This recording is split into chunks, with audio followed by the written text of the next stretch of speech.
E aí, gente, boa noite, tudo bem? Estou aqui de volta para a gente dar continuidade ao nosso estudo, né? Falando sobre as cartas destinadas, né, às igrejas que estão no Apocalipse, né?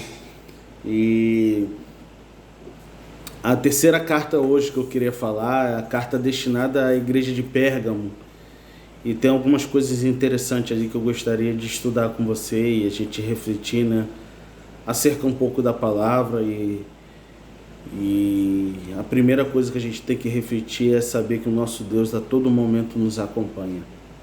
Ele sabe, em todas as vezes que ele vem a se referir à igreja, todas as cartas, ele deixa bem claro, nosso Senhor deixa bem claro: conheça as tuas obras.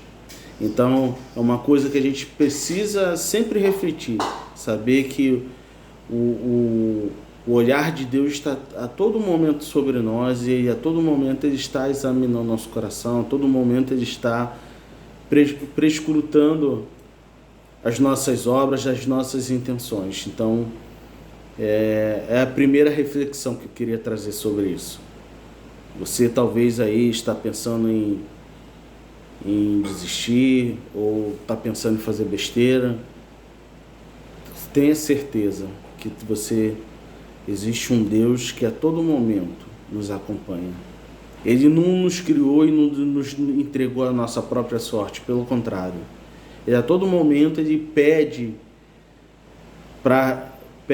e quer nos reger a nossa vida.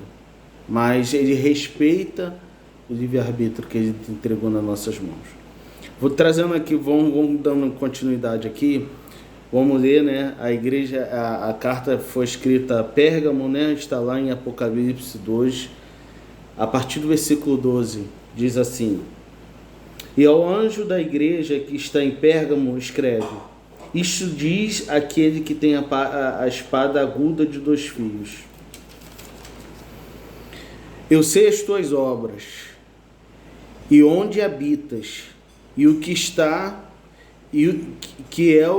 onde está o trono de Satanás, e retens o meu nome, e não negaste a minha fé, ainda nos dias de Antipa, minha fiel testemunha, o qual foi morto entre vós, onde Satanás habita. Mas poucas coisas tenho contra ti, porque tens lá os que seguem a doutrina de Balaão, o qual ensinava a Balaque a lançar tropeços diante dos filhos de Israel, para que comesse de sacrifício de idolatria e se prostituísse. Assim tens também os que seguem a doutrina dos nicolaítas, o qual eu aborreço. Arrepende-te, pois, quando não, em breve virei a ti, contra eles batalharei com a espada da minha boca. Quem tem ouvido, ouça o que o Espírito diz às igrejas. Ao que vencer, eu darei a comer do maná escondido, e dar-lhe uma pedra branca, e na pedra branca um novo nome escrito, o qual ninguém conhece, senão o que recebe. Glória a Deus, né? A palavra de Deus, ela sempre tem essa finalidade de não só nos exortar, mas também mostrar a vontade de Deus, e ela sempre vem vinculada de promessas. Então vamos lá, vamos começar a refletir, porque senão daqui a pouco o vídeo fica muito extenso, né? Eu já não gosto de falar. A primeiro versículo, vou fazer uma exposição, né? Fazer uma reflexão versículo a versículo, né? Vou comentando, né? No versículo 12, é onde começa a carta. Aquilo que eu já falei, né? O Senhor, quando ele chama de anjo da igreja, ele está se referindo ao pastor, aquele líder, aquele homem fiel que estava à frente da igreja, que estava conduzindo aquela igreja. Então o Senhor, ele sempre cuida dos seus filhos, principalmente aqueles que estão enganjados na sua obra. E aí o Senhor já direciona a palavra através de João, né, trazendo ao conhecimento de João, para que essa carta fosse ao conhecimento dos pastores que estavam ali nas igrejas, né? E aí diz assim, isto diz aqueles que têm a espada aguda de dois fios. Porque o Senhor ele começa usando logo essa palavra. Ele está ratificando a sua autoridade, a sua suprema autoridade, e ratificando que haveria os seus juízos. Mas assim, Rafael, eu não entendi, mas por que isso? Porque quais eram os dois pilares que Roma impunha sobre os seus subordinados, seus subalternos, né? Sobre o povo que estava sob o domínio de Roma? Era através da sua autoridade, ou seja, o uso da espada, e o juízo. Ou seja, aqueles que não obedecessem à sua autoridade sofreriam juízo. E aí o Senhor se manifesta como aquele que sobrepõe, aquele que no momento certo desfaria todo o jugo de Roma, todo o jugo do imperador vigente naquele momento sobre a sua igreja, sobre o seu povo. Por isso ele fala, ele já traz ele se identifica como aquele que tem a suprema autoridade e o supremo juízo em suas mãos, né? E aí, dando continuidade aqui, a gente pula para o versículo 13, e ele diz assim: eu sei as tuas obras, como eu falei, fala da onisciência dele sobre todas as coisas, como diz aqui mesmo em Apocalipse, fala que os olhos dele é como chama de fogo, aleluia, que nada passa da sua vista, né? Do seu conhecimento. E ele diz assim, eu sei as tuas obras, fala da sua onisciência, e onde habitas. Por que ele disse onde habitas? Porque para você entender, a igreja de Pérgamo, ela ficava num lugar privilegiado. Eu estava estudando um pouquinho, a igreja de Pérgamo ficava sobre uma colina, e para você ter uma ideia de quão alta estava, as cidades circunvizinhas ficavam em torno de 300 metros abaixo dela. E isso já traz uma posição privilegiada de altura, de você conseguir perceber qualquer adversário que vem contra si. A igreja de Pérgamo estava localizada neste terreno.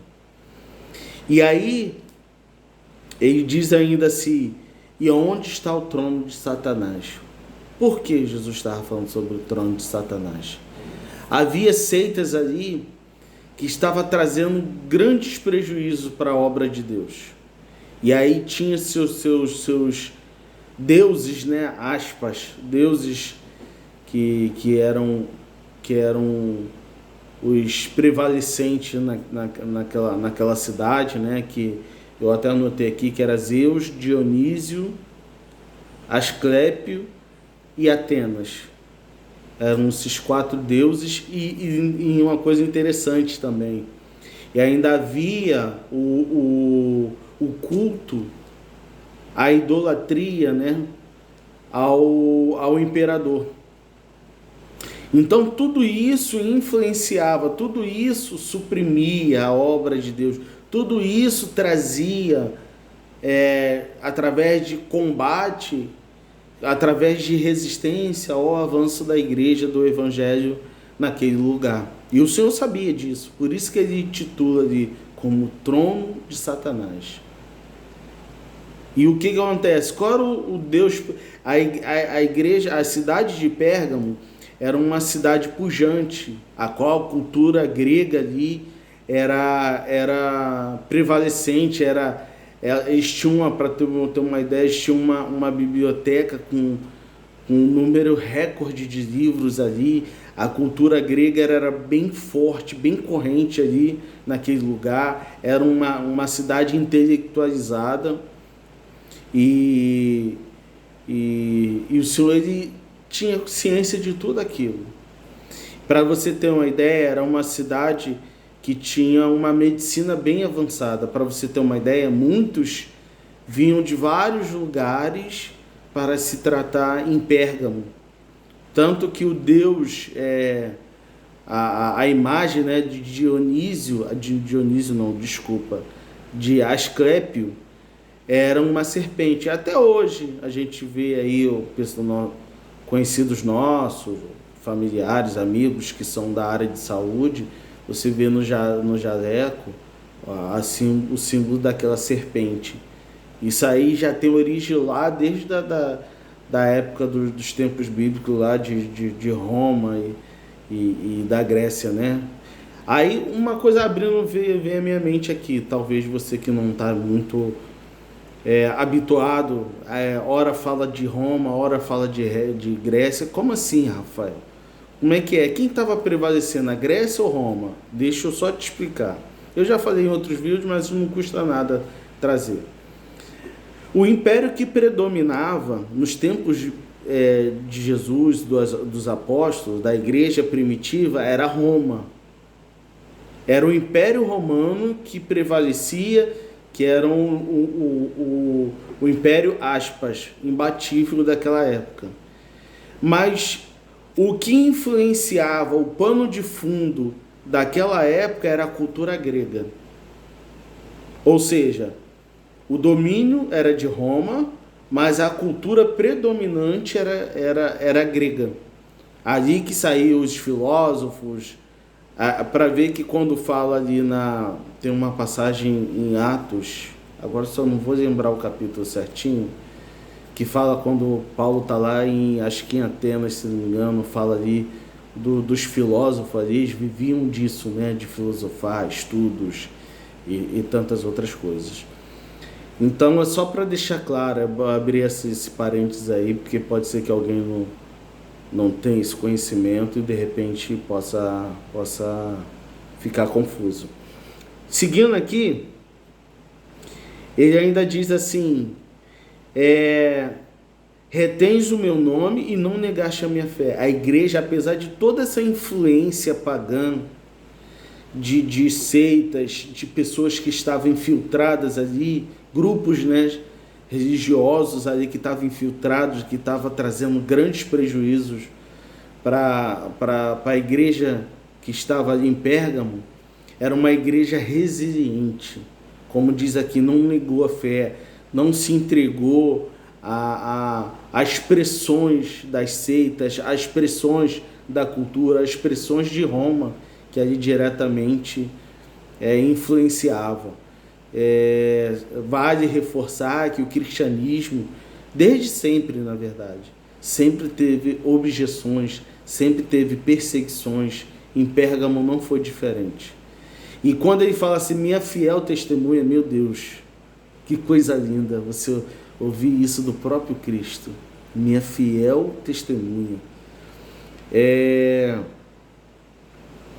Ali fala, fugiu o nome dele agora, caramba, deixa eu procurar aqui, Antipas.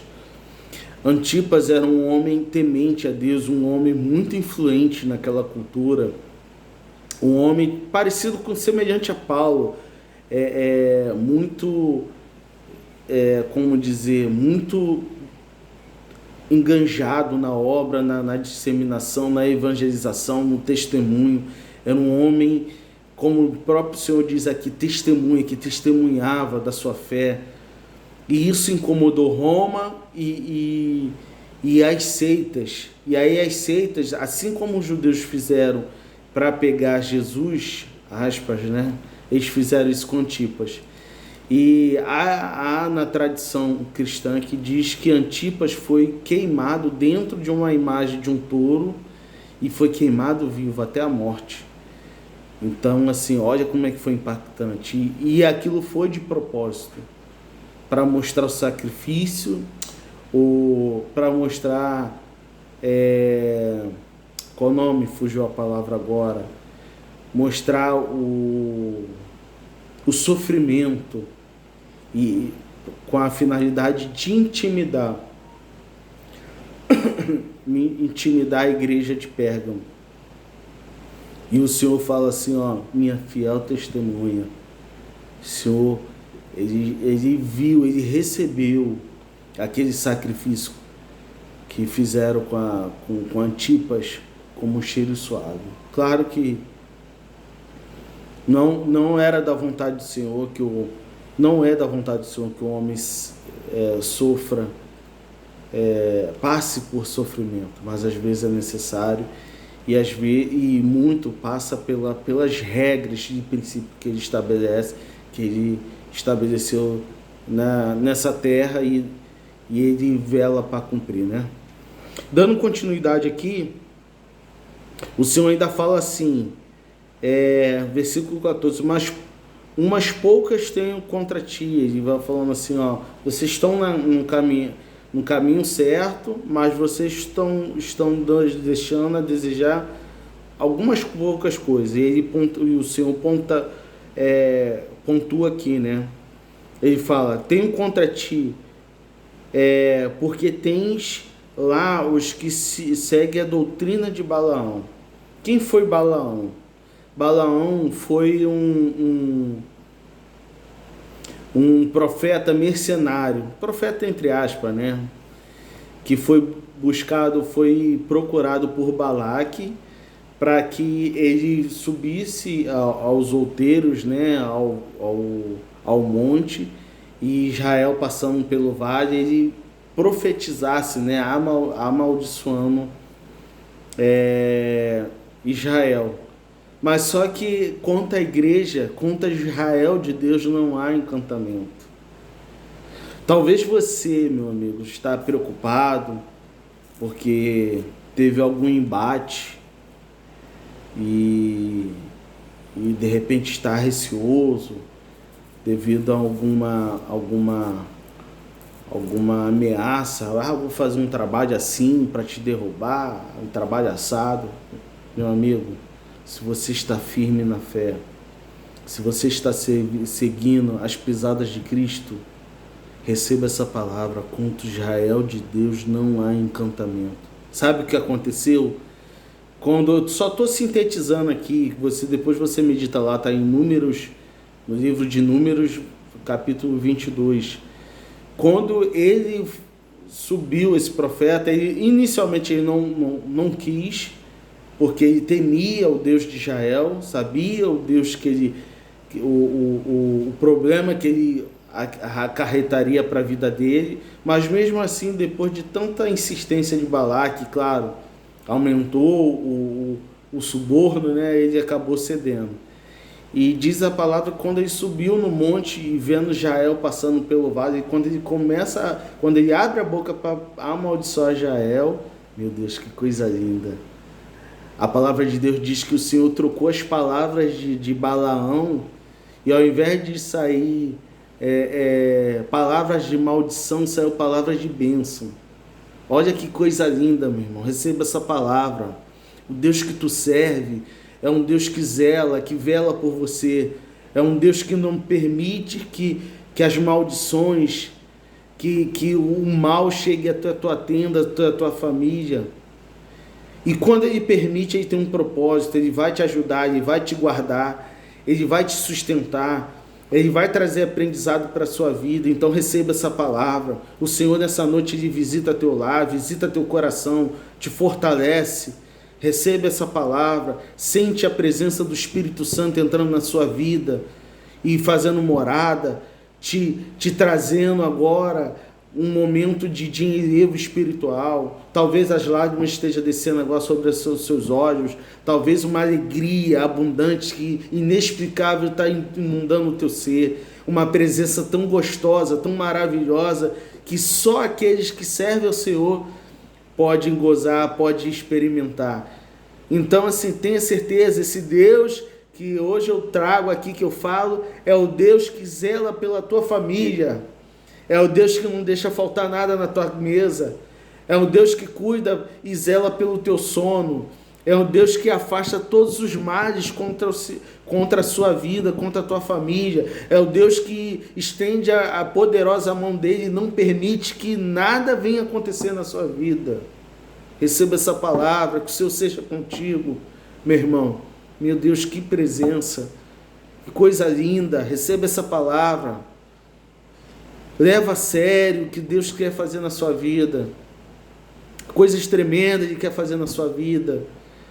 É tempo de acordar, é tempo de alçar voos maiores, é tempo de viver um tempo com Deus, caminhar mais próximo de Deus, um tempo de santidade, um tempo de se não deixar misturar com as coisas que são profanas. É o que o Senhor está sinalizando aqui, ó, tem no meio da minha igreja aí joio, que está seguindo as pisadas de Balaão, ou seja, que estão comercializando para você, meu irmão, que tu tá brincando, tu tá usando a palavra de Deus para arrancar dinheiro do povo. Deus vai pesar a mão sobre a sua vida, tu toma posição, hein, meu irmão. Receba essa palavra, Deus não gosta. Todas as vezes que usaram a palavra de Deus, o conhecimento de Deus, para proveito próprio, Deus, o Senhor sempre se manifestou contra e sempre se posicionou para confrontar. Um exemplo, lá, quando estava aquela máfia lá no templo, quando havia um conluio entre os sacerdotes e comerciantes para arrancar dinheiro do povo, quando levava seus animais para sacrifício, o que Jesus veio? Veio largando o chicote lá. E ele diz assim, ó, a minha casa, essa casa será chamada casa de oração, e vocês estão transformando em covis de ladrão. Então olha o aviso de Deus, olha o alerta de Deus. Tu toma posição, mulher, tu toma posição, homem de Deus.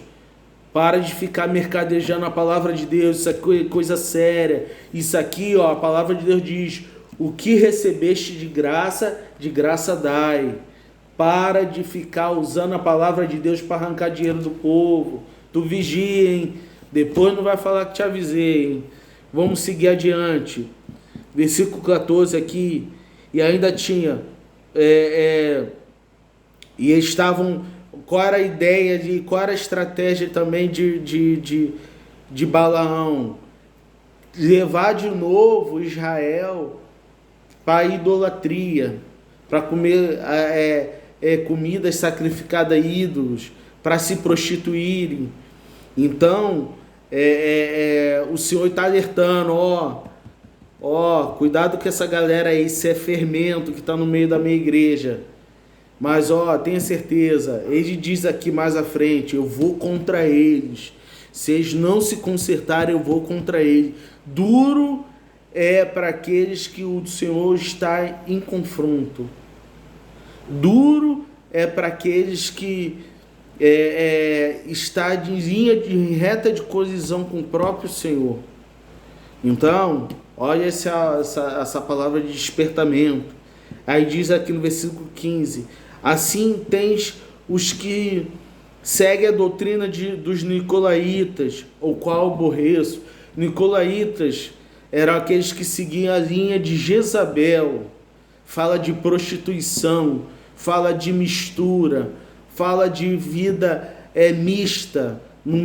Quando está na casa do Senhor tem uma posição, quando está no mundo é outra. Quando está na casa do Senhor está todo ataviado, mas quando está no mundo fica usando roupa curtinha, roupa apertadinha para despertar a atenção de mulheres, ou quando é as irmãs despertar a atenção de homens. Vigia, o que o Senhor está alertando aqui. Essa é a linha dos nicolaítas. É uma vida misturada com o mundo. É uma vida que você não consegue discernir se é homem de Deus, se é mulher de Deus ou se é do mundo. Entendeu? Tem uma vida dúbia. Na igreja tem uma postura, no mundo tem outra. Então é o que o Senhor está repreendendo aqui. Tem gente lá, crente 007 aí na minha igreja, que está vivendo vida dupla. Quando está na igreja tem uma postura, quando está no trabalho ninguém sabe que ele é crente. Tem postura de mundano. É isso que o Senhor está alertando. E esse alerta serve para nós, para todos nós, inclusive a mim. A gente refletir que se nada passa despercebido. E uma coisa que eu tenho vivenciado, todos nós erramos, todos nós cometemos erro, todos nós infelizmente tem pecados na nossa vida que a gente já deveria ter eliminado há muito tempo, mas ainda a gente luta, porque a nossa carne grita. Mas tenha certeza, quando a gente busca o Senhor Jesus, quando a gente se aproxima mais dele, mais vontade a gente sente de se afastar do pecado, mais incomodado a gente é para largar aquilo que está nos sujando, que está sujando as nossas vestes. Então, meu irmão, é tempo de buscar o Senhor, é tempo de deixar a carnalidade de lado, é tempo de abrir mão daquilo que contamina a gente. Então, assim, essa palavra, ela está cortando para todo mundo, na verdade, inclusive para mim. Então, assim, é o que o Senhor está alertando aqui, ó, tem mistura ainda na minha igreja. Vocês estão resistindo da fé, tem muitos homens e mulheres de Deus aí, e eu me alegro disso, mas ainda tem gente misturada aí, ó, que está seguindo Balaão, a doutrina de Balaão, que está seguindo a doutrina dos nicolaítas, e aí diz aqui, ó, arrepende-te, versículo 16, pois quando não, aí ele diz, ó, em breve virei contra ti, aquilo que eu falei. Deus está alertando, Deus está avisando, Deus está mostrando. Não quer se consertar e diz que ele vai vir. Ele vai pesar a mão, vai passar vergonha. Ele vai deixar o mal sobrevir sobre aqueles que estão usando de engano na presença dele, que está pensando que está passando batido. Ó, o Senhor está avisando aqui, ó, eu virei, se não se arrependerem, eu vou contra eles. E aí quando Deus começa a pesar a mão, quando Deus permite o mal vir, tem um texto que está lá no Antigo Testamento, e é uma palavra que mexe muito comigo, porque a gente sempre tem que estar acertando, ajustando as nossas arestas, e diz assim, o teu pecado te alcançará. Ou seja, aqueles que estão domesticando os seus pecados, a sua vaidade, a sua arrogância, ela vai vir sobre você de sobressalto, ou seja, sem avisar. Ele vai te alcançar. Então é essa palavra que o Senhor está nos alertando. É tempo de santidade. É tempo de viver uma vida sem mistura. Eu sei que não é fácil. Eu sei, eu passo por isso. Eu vejo diariamente minha carne gritando, querendo fazer, querendo puxar sempre para o mal. Mas é uma luta. É necessário. E como é que, Rafael, como é que eu me fortaleço? Aqui, o teu alimento espiritual. Não tem outro jeito, não tem mimimi. Não adianta falar, cuidado com essas frasezinhas de efeito aí, de gente que nem lê a palavra, que nem conhece. Fica trazendo frasezinha de efeito. Cuidado, que te alimenta é isso aqui, ó, a palavra de Deus. É isso aqui, ó, que vai te sustentar. Muita gente comendo miojo, aí vão botar espiritual aí, pensando que está de pé, está desnutrido. E na primeira luta que vier, na primeira pestilência, vamos botar assim, vai cair doente, porque não está fortalecido na palavra. Segue mais alguns influencezinhos aí com palavrinhas de efeito, que o cara fala, às vezes eu fico olhando esses caras falando umas besteiras, sem fundamento bíblico, não faz exegese, não faz hermenêutica, fica jogando aí e o pessoal comendo como se fosse a comida mais saborosa e mais nutritiva da vida. Então, é um alerta para a gente buscar a palavra de Deus, comer essa palavra, porque os tempos são maus e só vão ficar de pé diante das contrariedades da vida, das intempéries, das perseguições aqueles que estiverem alicerçados na palavra de Deus. Essa foi a orientação que o Senhor deu para Josué. Medita nessa palavra dia e noite, para que tudo te vá bem. Esse conselho que o Senhor deu a Josué serve para a gente. É a leitura da palavra. A gente só vai estar fortalecido, nutrido espiritualmente se a gente comer aqui, ó, um alimento sólido. Um alimento que de fato vai alimentar a nossa alma e vai neutralizar a força da carne nos nossos membros, como Paulo diz. É dessa forma aqui. Então, que o Senhor nos ajude. Já vou finalizar aqui o culto. Caramba, já deu 30 minutos. Meu Deus do céu, mas é gostoso falar da palavra. Não deve você, uma coisa, meu irmão, você não deve ter incômodo com o tempo. Tá falando da palavra, a palavra de Deus, está refletindo da palavra de Deus. Cara, come. Minha irmã, come. Se essa palavra aqui, tudo bem, não é das mais elaboradas, e o intuito aqui é só despertar o teu apetite para você ir lá. Não, vamos lá, vamos ver lá o que o Rafael está falando, deixa eu pesquisar lá, deixa eu ler mais lá, deixa eu pegar mais detalhes. Com certeza, Rafael, nem tudo aqui conseguiu falar, nem tudo conseguiu explanar. Deixa eu lá buscar, deixa eu me alimentar mais, porque me deu fome, abriu o meu apetite. Essa é a ideia, é essa a proposta. Versículo 17, ele diz assim, ó: e o Espírito diz às igrejas, ao que vencer darei de comer do maná. Está falando de alimento espiritual por toda a eternidade. Quando a gente fala de maná, claro que o maná teve uma representação ali,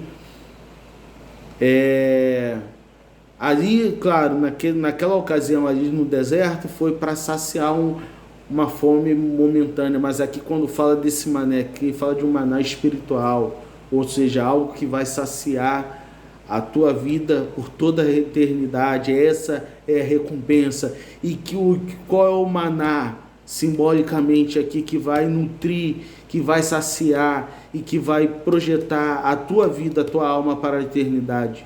Jesus Cristo. Ele é o nosso maná.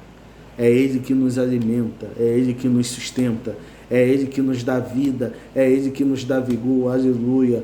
É Ele que fortalece as nossas bases. E ainda diz aqui, ó: e ao que vencer, dar-lhe-ei uma pedra branca, e na pedra um novo nome escrito, ao qual ninguém conhece senão aquele que o recebe. Quando Jesus, tudo que Jesus põe na sua Bíblia, na sua palavra, está aqui relacionado na palavra. Com certeza, muitas das coisas ele pegou daquele contexto, do que estava acontecendo naquele momento. Até porque o público inicial era o público que estava vivenciando aquele momento. Então, para facilitar, ele usava de recursos que acontecia naquela cultura para facilitar o entendimento. E o que estava dizendo aqui? Havia aquela competições, Coliseu e outros lugares dominados por Roma, atividades esportivas, a qual o corredor, quando ele conseguia, quando ele ganhava aquela maratona, aquela corrida, uma das coisas que vinha como premiação era uma pedra. Na verdade, era uma credencial. Ele recebia aquilo ali, era tipo um convite para ele acessar ao lugar onde os atletas vencedores eram premiados. Então era uma credencial, era tipo um convite. Ele recebia uma pedra esculpida, que ali com alguns escritos, e era dada àquele vencedor, aos vencedores, né, primeiro, segundo, terceiro lugar, para que acessasse digamos assim, a sala, né, de premiação, vamos colocar assim. E então o Senhor usa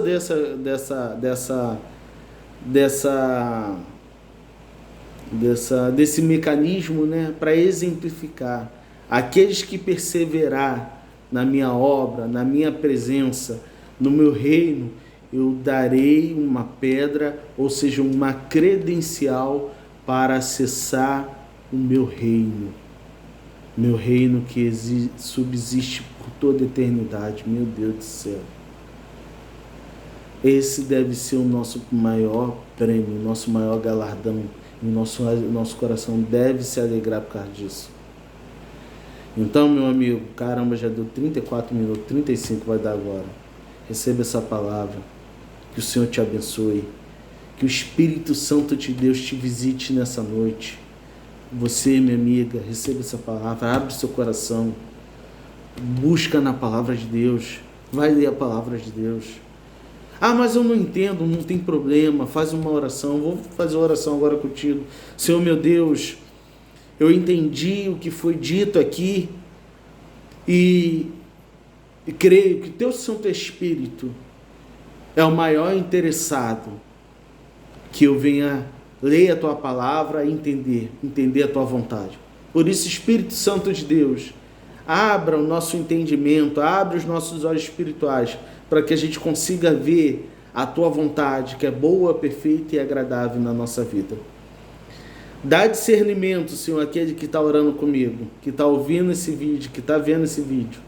Abra o seu entendimento, que faça teus filhos versados na palavra, e que no abrir dos seus lábios eles possam falar de coisas profundas, dos teus mistérios, porque certamente o teu Santo Espírito os revelará. Receba essa palavra, meu irmão. Receba essa palavra, meu irmão. Minha irmã, que Deus te abençoe rica e abundantemente. Amém?